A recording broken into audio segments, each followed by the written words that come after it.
당뇨 이야기를 조금 현실적으로 정리해드리겠습니다. 처음 두 가지 키워드부터 말씀드릴게요. 첫 번째는 당뇨 관해 리미션입니다. 두 번째는 합병증 예방입니다. 요즘 영상 중에는 당뇨약 끊고 혈당 정상 같은 표현이 많습니다. 그런데 이 주제는 순서가 정말 중요합니다. 결론부터 말씀드리면 약을 끊는 게 목표가 아닙니다. 안전하게 좋아지는 게 목표입니다. 가장 중요한 주의사항 하나 말씀드립니다. 혈당이 좋아졌다고 해서 약을 스스로 줄이거나 끊으면 위험할 수 있습니다. 약 조정은 반드시 주치의와 상의하셔야 합니다. 당뇨는 혈당만 높은 병으로 끝나지 않습니다. 시간이 지나면 혈관과 신경이 같이 영향을 받을 수 있습니다. 대표적인 미세혈관 합병증이 있습니다. 첫째, 말초신경병증입니다. 손발이 저리거나 감각이 둔해지는 문제입니다. 둘째, 당뇨병성 신증입니다. 콩팥이 손상되는 문제입니다. 셋째, 당뇨병성 망막병증입니다. 눈의 망막 혈관이 손상되는 문제입니다. 그리고 더 진행되면 심장, 뇌혈관 같은 대혈관 질환 위험도 커집니다. 여기서 많은 분들이 착각하시는 포인트가 있습니다. 혈당이 좀 괜찮으면 합병증도 괜찮다. 그런데 실제로는 혈당이 그럭저럭 조절돼도 합병증 위험이 남을 수 있습니다. 그래서 오늘의 핵심은 이겁니다. 혈당 숫자 하나만 보지 말고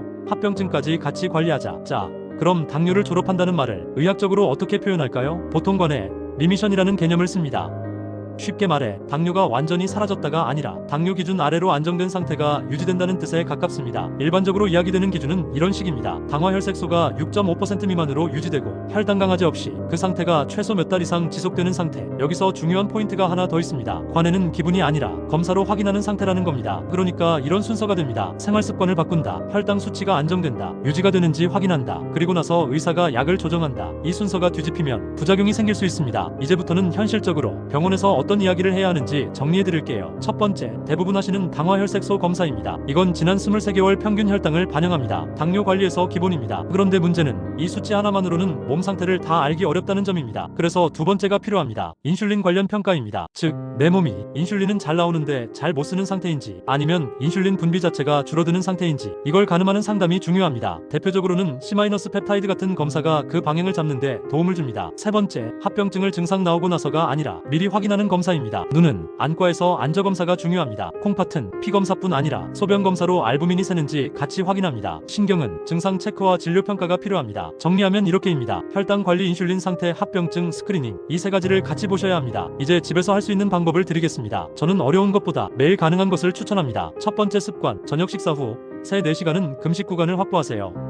쉽게 말해 저녁 먹고 나서는 군것질을 끊는 시간입니다. 많은 분들이 이렇게 생각합니다. 과자 한 조각 정도는 괜찮겠지, 사과 한 조각 정도는 괜찮겠지. 그런데 이런 것들이 쌓이면 밤에 혈당이 흔들릴 수 있습니다. 그래서 원칙은 단순하게 잡는 게 좋습니다. 저녁 이후는 물만. 이 한 줄이 생각보다 강합니다. 두 번째 습관, 식후 10분 움직이기입니다. 운동이 거창할 필요는 없습니다. 식사 후 바로 앉아있지 말고 집안을 걷거나 정리정돈을 하거나 가벼운 산책을 해도 됩니다. 식후 혈당이 급하게 오르는 분들은 이 식후 10분이 큰 도움이 되는 경우가 많습니다. 세 번째 습관, 수면을 혈당 관리로 보셔야 합니다. 늦게 자거나 잠이 얕으면 다음날 공복 혈당이 높게 나오는 분들이 많습니다. 그래서 목표는 간단합니다. 가능하면 일찍 자고 7시간 이상 자는 방향을 잡아보세요. 저녁 후 금식 구간, 식후 10분 움직이기, 수면 정상화, 이 세 가지는 약보다 먼저 해야 하는 기본 습관입니다. 집에 혈당 측정기 있으시죠? 공복 혈당을 아침에 재고 그 수치를 적어보세요. 여기서 중요한 건 숫자만 적는 게 아니라 어제 뭐가 달랐는지를 같이 적는 겁니다. 예를 들어 어제 저녁 늦게 간식을 먹었는지, 어제 잠이 부족했는지, 어제 식후에 너무 앉아만 있었는지, 이렇게 기록하면 내 몸의 패턴이 보입니다. 당뇨 관리는 남의 방법을 그대로 따라하기보다 내 몸의 반응을 확인하면서 조정하는 게 핵심입니다. 마지막으로 정말 중요한 문장 하나만 더 말씀드리겠습니다. 혈당이 좋아졌다고 약을 스스로 끊거나 줄이지 마세요. 관해는 좋아진 것 같다가 아니라 검사와 기준으로 확인합니다. 그리고 약 조정은 항상 의료진과 상의해서 안전하게 진행해야 합니다. 오늘 내용을 한 문장으로 정리하면 이렇습니다. 당뇨는 혈당 숫자만 보는 병이 아니라 합병증까지 같이 관리해야 하는 병입니다. 그리고 가능하다면 의학적으로는 관해